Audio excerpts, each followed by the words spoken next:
all the way I feel. I wanted to make a feel-good album. I wanted to make a kind of easier listening, easier on the ears, simpler songs, simpler subject matter kind of album, because I find myself attracted to those albums a lot of the time. I think maybe because I work in music so much, or maybe it's just that point in my life where I like to put on stuff that kind of grooves a little bit and sits nicely, and you know, I've always loved a good song. I've always loved just a good, simple singer-songwriter type song. You know, I love all those guys like Jackson Browne and James Taylor and Simon and Garfunkel, all that kind of stuff. And always have, really. I mean, that's one of the things that, you know, my primary influence would have been the Beatles, and the main thing is the songs, you know. And they're simpler, they're shorter, and so I really enjoyed making this album, setting out to make a warmer, you know, welcoming, kind of warm album that would maybe make you feel that way when it started playing. And I even talk about that in the lyrics of Living Lightly. You know? I hope this makes you feel kind of relaxed. And so that was the goal, but you know, every song's a little different. You know, it's not a concept album, so you know, there's sad songs, there's renewal songs, there's drive-in songs, you know, there's lots of different things.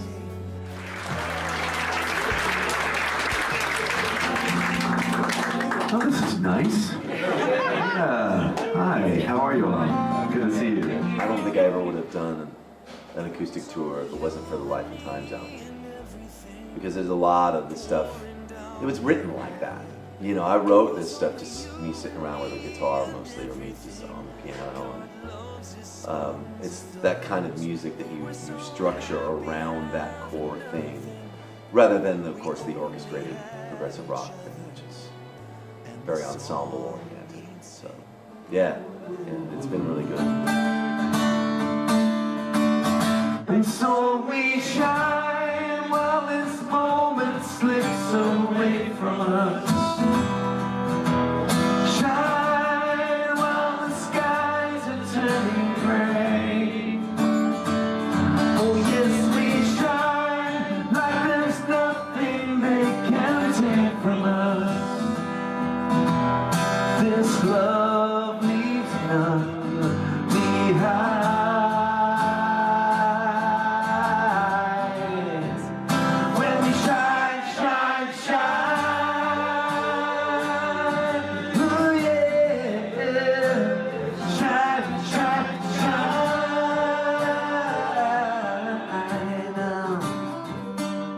I think it's more of a, like, getting to know each other a little better. For example, on the Similitude tour, I had one talking spot. It was just the way, not because I couldn't have had more, it was just the way that gig was. You know, I had one talking spot, and I never felt to say very much either. You know, I would usually just set up the next song, thank everyone, and whereas in this environment, I don't know, I wound up the other night telling an old story about my father hitchhiking in a funny outfit, and you know, just things will just sort of come up, and it's more like just hanging out and having a coffee and sharing. I've got a loop pedal down here, so I'll be creating it before your very eyes. It's really not that much of a thing, but it's harder to get the grooves right than you might think. So what it is, if you don't know, when I push this pedal, it's going to start recording, and you got to get the groove right because you're stuck with it the whole song.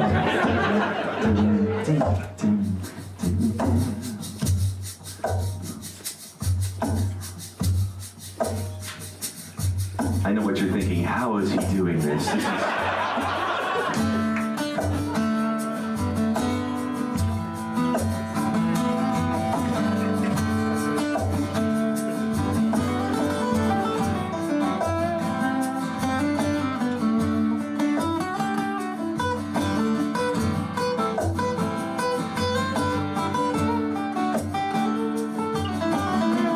Hey, living life, living life without you.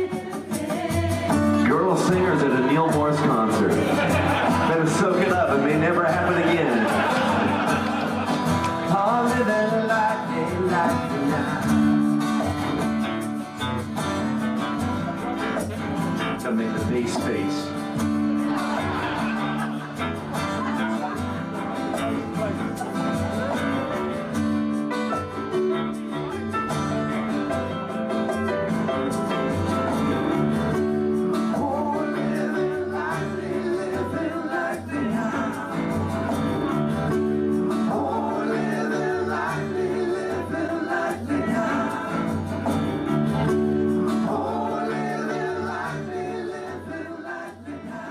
It's a unique experience. I don't know if, when it'll ever happen again, but it's been great.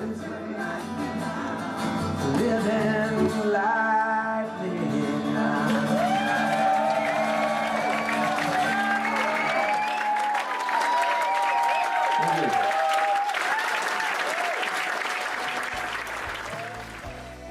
I'm really thankful to be in this relationship with the audience, and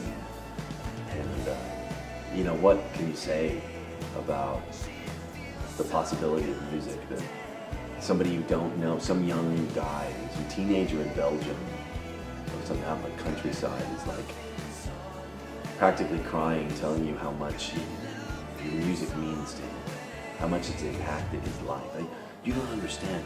You're a big part of my life. It's almost hard to grasp for me. You know, it's like, wow. And what do you say but, oh, thank you, I'm so grateful, thankful to God. He's done this. Sing if you know it. Once, not so long ago, I lived far below where you are. I didn't even know home was far away. I was sleeping wide awake. I'll go back and make a set list. There's certain things that I think work real well, and so there's certain ones, like I think I've done Living Lightly every gig. But a lot of them I'll, pick and choose a bit. Yeah. Do you have a request? Hey, you're on the brink, you're waiting to fall, to become human surplus. The movie's still shooting, you might still get the role, and man, it's all just a circus. But the clown left town long ago. Maybe he'll come back and give us a show. We all need some light now. Yeah, the next thing I'm working on is I wrote this musical called Jesus Christ the Exorcist. It's kind of like, I guess, my Jesus Christ Superstar sort of thing, and it's a progressive rock opera, I guess you might say, or musical. And we're performing it at Morse Fest in Nashville in September, and it needs some work. It needs, the second half particularly, needs a little tending to. And then I want to actually, the demos are pretty unfinished, so I want to work on recording that and getting that ready. And then the next Neal Morse band album is going to be worked on in July.